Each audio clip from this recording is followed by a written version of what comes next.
അപ്പോൾ ചന്ദ്രികയിൽ അലിയുന്ന ചന്ദ്രാന്തത്തിന്റെ എല്ലാ പ്രിയപ്പെട്ട പ്രേക്ഷകർക്കും മെട്രോ സ്റ്റാറിലേക്ക് സ്വാഗതം. അപ്പോൾ എന്തായാലും നമ്മുടെ ഇന്ത്യവരത്തിൽ ചില പൊട്ടിത്തെറികൾ നടന്നുകൊണ്ടിരിക്കുകയാണ്.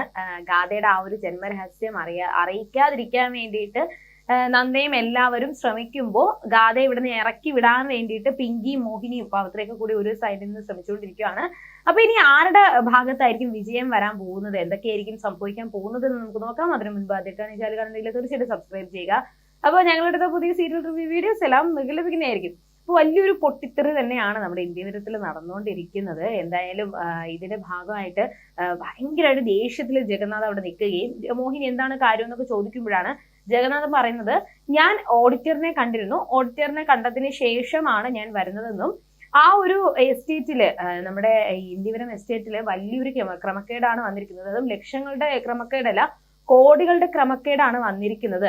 അതുകൊണ്ട് ഇതെന്തായാലും ഞാൻ വെറുതെ വിടാനായിട്ട് ഉദ്ദേശിച്ചിട്ടില്ല. ഞാൻ എന്തായാലും ഇത് മുഴുവൻ തെളിയിക്കുകയും ചെയ്യും. ഇതിന്റെ കാര്യം ഞാൻ എല്ലാവരോടും ചോദിക്കുകയും ചെയ്യും. പക്ഷെ പിങ്കി ഇതെല്ലാം അറിഞ്ഞു വെച്ചിട്ടാണ് പിങ്കി ഇതുവരെ ഒന്നും പറയാത്തത് എന്നൊക്കെ പറഞ്ഞ് ജഗന്നാഥനോട് ഒരുപാട് ദേഷ്യത്തിൽ പൊട്ടിത്തെറിച്ച് സംസാരിക്കുകയാണ്. അങ്ങനെ ഒരു സംസാരങ്ങൾക്ക് ശേഷം എന്തായാലും ഇത് ഏതുവരെ എത്തും, ഈ ഒരു എന്തായാലും തെളിയട്ടെ എന്നൊക്കെ വിചാരിച്ചുകൊണ്ട് നിൽക്കുവാണ്. എന്തായാലും നമ്മുടെ ലക്ഷ്മി ഏട്ടത്തിയൊക്കെ പറയുന്നത് പോലെ ആ വീട്ടിലെ ഒരു ദിവസത്തെ എല്ലാ ജോലികളും മോഹിനി ചെയ്ത് ഇങ്ങനെ ഭയങ്കരമായിട്ട് ക്ഷീണിച്ച് വന്നിരിക്കുന്ന സമയത്ത് പിങ്കിയും പവിത്രയൊക്കെ സമാധാനിപ്പിക്കാൻ വേണ്ടി ശ്രമിക്കുന്നുണ്ട്. ആ സമയത്താണ് പവിത്ര മറ്റൊരു കാര്യം കൂടി പറഞ്ഞത്.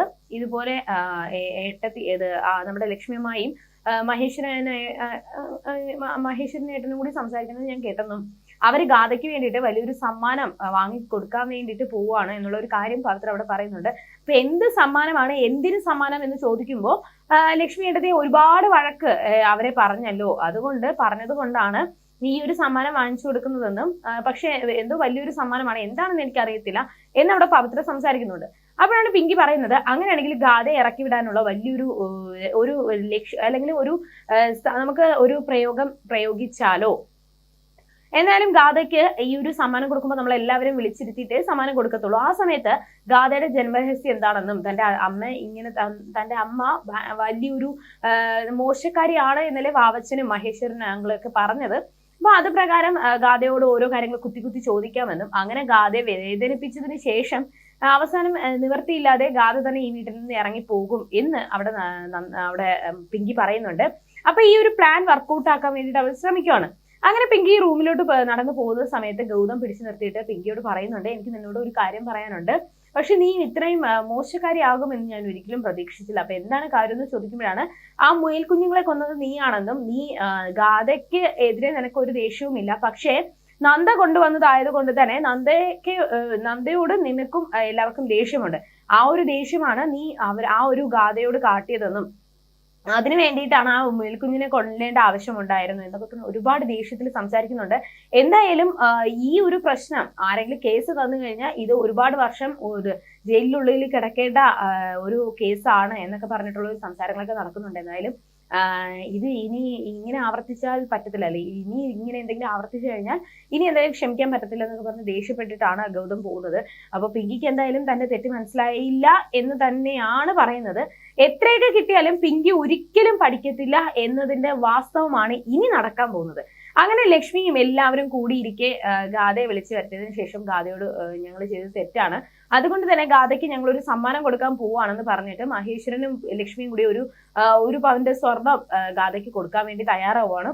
ആ ഒരു സ്വർണം കൊടുക്കാൻ വേണ്ടി പോവുകയും ഇത് കണ്ടിട്ട് പിങ്കി അവിടെ മോശമായിട്ട് ഗാഥയോട് സംസാരിക്കുകയും നിന്റെ അച്ഛൻ ആരാണെന്ന് നിനക്കറിയാമോ, അല്ലെങ്കിൽ അച്ഛനില്ലാത്ത കുഞ്ഞല്ലേ എന്നൊക്കെ പറഞ്ഞുകൊണ്ട് ഓരോ കാര്യങ്ങൾ കുത്തി ഗാഥയെ നോവിക്കുന്നുണ്ട്. അപ്പൊ ഇതെല്ലാം കേട്ടിട്ട് നന്ദ വരികയും നന്ദ ഒരുപാട് ദേഷ്യപ്പെട്ട് സംസാരിക്കുകയും എന്നിട്ട് ഗാഥ അച്ഛനില്ലാത്ത കുഞ്ഞല്ല, ഗാഥയ്ക്ക് അച്ഛനും എല്ലാവരും ഉണ്ട്, അതും നല്ല എല്ലാവരും അറിയുന്ന ആളാണ് എന്നൊക്കെ നന്ദ പറയുന്നുണ്ട്.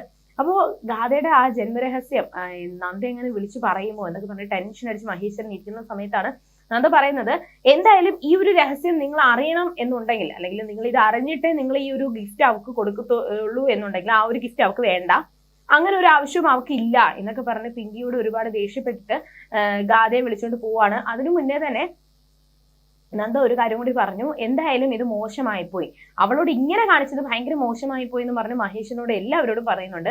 അപ്പോൾ ആ ഒരു കാര്യങ്ങളും എല്ലാം ടെൻഷൻ അടിച്ച് മഹേശ്വരന് പെട്ടെന്ന് നെഞ്ചുവേദന വരികയും അങ്ങനെ ലക്ഷ്മി എനിക്ക് പോയി ആശ്വസിപ്പിക്കുകയൊക്കെ ചെയ്യുന്നുണ്ട്.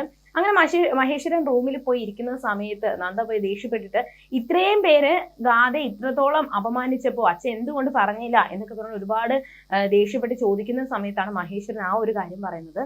ഞാൻ പിങ്കിയാണ് ആ ഒരു നമ്മുടെ ഇന്ദിവരം എസ്റ്റേറ്റും ബാക്കി കാര്യങ്ങളൊക്കെ ഉള്ള ആ ഒരു ഡീറ്റെയിൽസും കാര്യങ്ങളും ഓഡിറ്റ് ചെയ്യുന്നത് പിങ്കിയാണെന്നും അപ്പൊ പിങ്കി കുറച്ച് ക്രമക്കേടും കാര്യങ്ങളും കണ്ടുപിടിച്ചു. പക്ഷെ ആ ഒരു ക്രമക്കേട് മറ്റുള്ളവരോട് പറയുമെന്ന് പിങ്കി ഭീഷണിപ്പെടുത്തിയത് കൊണ്ടാണ് ഞാൻ ഇത് മിണ്ടാതെ നിന്നത് എന്ന് മഹേശ്വരൻ പറയുന്നുണ്ട്. അപ്പൊ നന്ദ ചോദിക്കുവാണ്, ഈ അച്ഛൻ എന്തെങ്കിലും ക്രമക്കേടും കാര്യങ്ങളും എന്തെങ്കിലും കാണിച്ചിട്ടുണ്ടോ എന്ന് ചോദിക്കുമ്പോഴാണ് മഹേശ്വരൻ പറയുന്നത്, സുജാതയും വീട്ടുകാരെയൊക്കെ അവരെയൊക്കെ നോക്കുന്നതിന് വേണ്ടിയിട്ടും പിന്നെ ഗാഥയുടെ പഠിപ്പിനും കാര്യങ്ങൾക്കും വിദ്യാഭ്യാസത്തിന് വേണ്ടിയിട്ടും കുറച്ച് പൈസയുടെ ആവശ്യമുണ്ടായിരുന്നു. പിന്നെ വാവച്ചന് ഈ ഒരു സത്യങ്ങളൊക്കെ അറിയുന്നത് കൊണ്ട് തന്നെ വാവച്ചനും കുറച്ച് പൈസയും കാര്യങ്ങളൊക്കെ ചോദിച്ചപ്പോൾ വാവച്ചനും പൈസ കൊടുക്കേണ്ട ആവശ്യം വന്നു. അതിന് വേണ്ടിയിട്ട് ഞാൻ കുറച്ച് ക്രമക്കേടും കാര്യങ്ങളും നടത്തി എന്ന് നന്ദയോട് പറയുന്നുണ്ട്. അപ്പൊ നന്ദയ്ക്ക് കാര്യം മനസ്സിലായി.